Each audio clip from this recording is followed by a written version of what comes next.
Trend lines are used by traders on a day-to-day basis. They do a lot of really cool things. They are very handy, very efficient, but unfortunately, a lot of traders do not use trend lines because they're not quite sure how to draw them.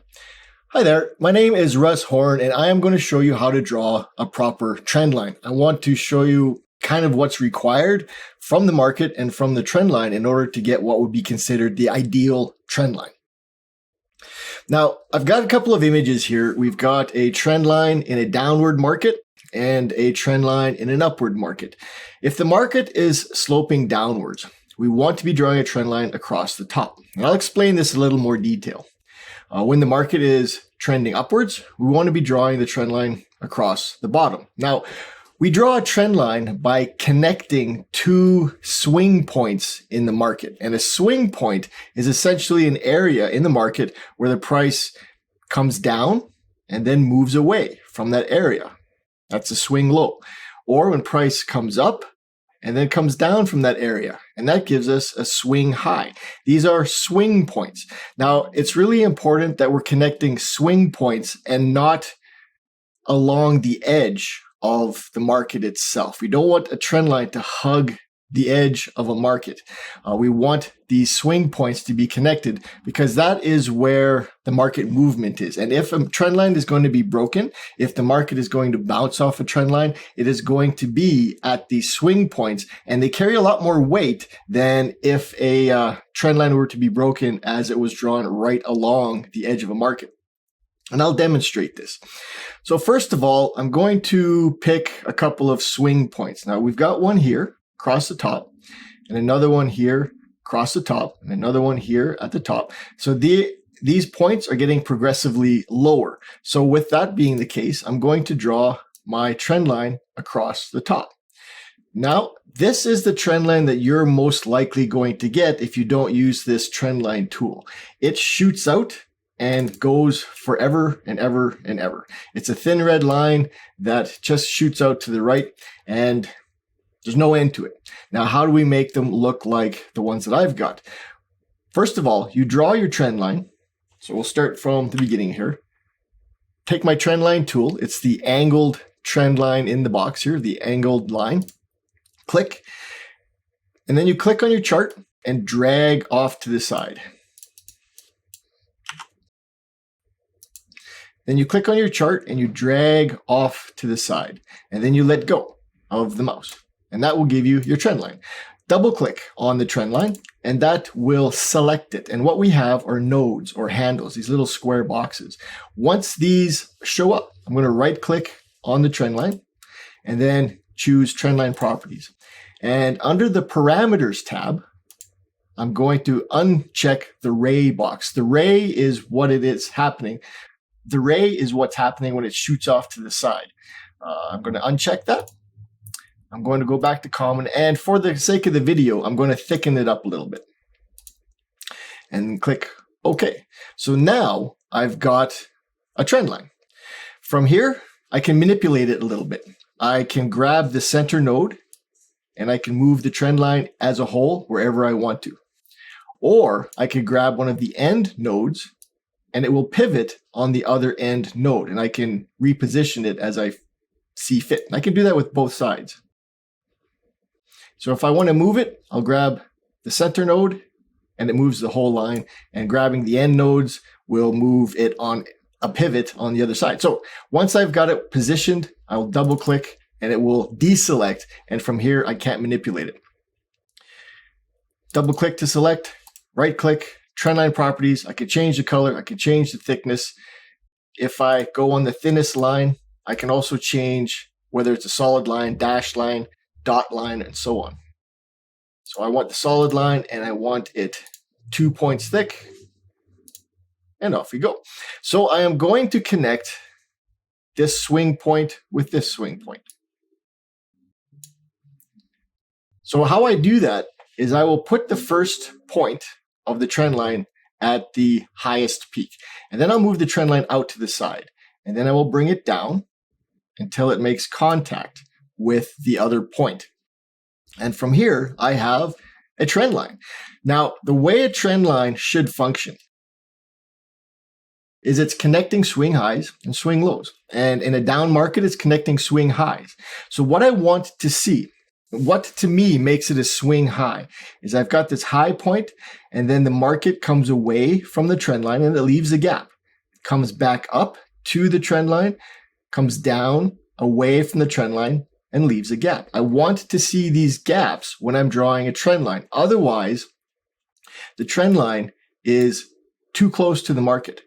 If I am doing something like this, where I'm drawing the trend line across the top here, there's no real gaps in here. The market isn't getting a chance to get away from the trend line. And often we are going to get fake outs like this little candle here. If we're looking to trade a close past the trend line, we will often get fake outs because it doesn't take much, a little hack, a little cough in the market to pop the price just above the trend line and then back down again. What I'm looking for are the actual swings. I want to see that market gets away, back to, gets away, back to, and so on. So this is how I'm going to draw a trend line in a down market. Now, what happens here is we get a new swing high. Price punches through the trend line, comes back down. So I would generally redraw this. And using the last two swing points is normally the best way to do this. So I would go to the previous swing high and then readjust to accommodate this new swing high. So I've got a gap, price comes back up and then moves away. And then I've got another gap. And then when I get a close above the trend line at that point, you know that there's some commitment to move by the market. If it was just trickling along the edge of the trend line, any move above the trend line is probably going to be non-committal, where in an instance like this, you know you have some commitment by the market because it had to move to get to the trend line. So that is drawing a trend line across the tops. What's really important are the gaps between the points of contact and the market. Now, you might hear that you need to have 3 points of contact or 4 points of contact to make a good trend line. And that would be great. If you could get 3, 4, 5 points of contact to make a great trend line, that would be awesome. But you don't need it. You only need to have 2 points of contact to draw a valid trend line. So underneath the market, I'm going to be looking for a market that is climbing. And this would be the instance here where I've got a swing low followed by a higher swing low. So I wouldn't be drawing a trend line under the market this way, connecting this swing low to this swing low. I could do this as far as a chart pattern goes, but as far as a functioning trend line, you want to draw a trend line under the market in an upward sloping environment. So what I'm going to do is connect this swing low to this swing low. And how I will do that is I'll start at point number 1, draw my trend line out to the side and raise it up until it makes contact with this second swing low. And I can see that there is a gap between the price and the trend line, gap between the price and the trend line after the second bounce. And that provides us with some commitment by the market to be moving down to cross the trend line. Now, a trend line can act as 2 different things. We want to see the price break and move beyond the trend line. And when that happens, price generally wants to keep moving. Or we could see price get to and then bounce off the trend line like we saw in this first example. Price got to the trend line and used it as resistance. So these trend lines are going to be acting as a magnet for the market. But once the market gets to the trend line, 2 things can happen. Price will bounce off or price will break through. So these are how we're using trend lines. And this is how you draw them. You want to be looking for the market swings. Price moves away and then comes back, moves away and then comes back. I would not want to draw a trend line in this market here underneath like this. We have these little tiny gaps. They're too small. The market really hasn't had an opportunity to get away from the trend line. And then if you're looking to sell, this could be your sell signal as the market drops below the trend line, but the price just doesn't go anywhere because it's more of a hiccup, just a cough, just a little extra volume in the market can break a trend line when the trend line hugs the price too closely. So again, I'm looking for that gap, that space between the trend line and the market. Now, one last thing that I should mention is when I am drawing a trend line, I want to find an example here, but when I'm drawing a trend line and the market starts to move sideways,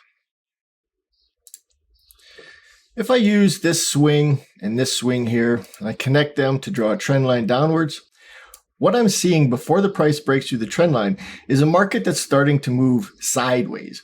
Now, a market that is moving sideways will eventually break through a trend line because it is moving sideways. The trend line is sloping either up or in this case down, and the trend line is going to be cutting through the market at some point. There's going to be an intersection with the sideways market. The trend line is going to slope through. And if the market is moving sideways, I tend to not want to take a break of the trend line too seriously.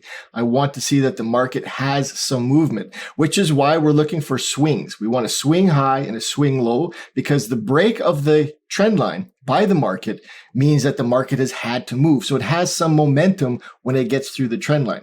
In a sideways market, there is no momentum, and we have to make some assumptions when it comes to trading. And one of those assumptions is a sideways market is going to keep moving sideways until it shows us otherwise. So a sideways market that gets through a trend line is going to want to keep moving sideways until it takes off, until it stops. So a trade in a sideways market is not ideal. Again, the trend line is going to eventually just break through it, but it's not going to be valid. All right, so we want to see that the market has its swings in place, that it leaves the trend line, comes back to the trend line, leaves the trend line, comes back. And if you're uncertain, is this a good trend line? Then it probably isn't. I'm going to draw from here to here. This is another example of a sideways market. I've got point 1, price moves away, comes back up. Point 2, price moves away, comes back up. And then it starts printing tiny, tiny candles and starts moving very sideways. This is not something I would consider as either support or resistance or a breakthrough. I want to see that the market is moving quite nicely, just like we have here, just like we have in the different examples. If I draw a trend line from this point to this point, the market has had to move up to get to the trend line, and it just keeps moving up. It's not moving sideways like it is here. All right, so that is drawing a trend line. It's not that hard, but a lot of traders are not quite certain about it. And I hope this helps. Just scroll back through your charts and look for the swing points and connect some different swing points and see if you can start drawing some really nice looking trend lines.